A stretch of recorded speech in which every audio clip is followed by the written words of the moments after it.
The importance of self-esteem. There are many things in life that can affect your self-esteem, from early on to later in life. Peer group problems, grades you get in class, the way the instructor talks to you, problems in romance, critical parents, etc. All these things can have an effect on your self-esteem. People with a healthy self-esteem see everyday setbacks in life as something not to worry too much about, just for a short while and then let it go. People with low self-esteem experience these ups and downs with devastating results for how they feel about themselves. People with low or poor self-esteem rely on what other people tell them, including the critical, and people with low self-esteem will rely on how they are doing on a day-to-day basis and are constantly in search for positive experience to rid themselves of negative feelings and thoughts that follow them constantly. People with high self-esteem generally are capable of seeing themselves in an accurate light and know themselves very well.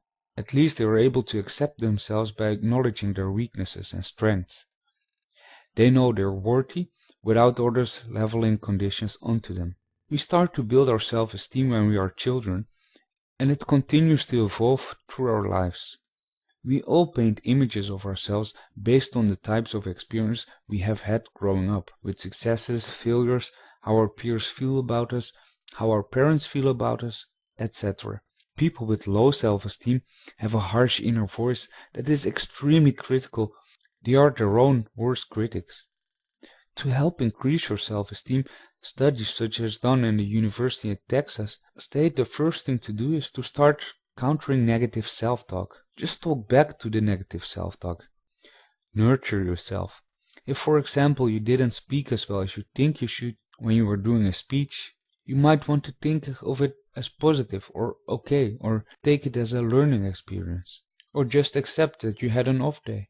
Another way to increase your self-esteem is to talk about it with your friends and family, those who you really trust. Vent to them and let them listen and ask them for their honest opinion about you. Conrad Raw is an expert in practical techniques for personal and spiritual development. He is the author of Forbidden Secrets of Personal and Energetic Development. Visit his website for a free newsletter filled with tons of great tips and advice. www.greaterhumanpotential.com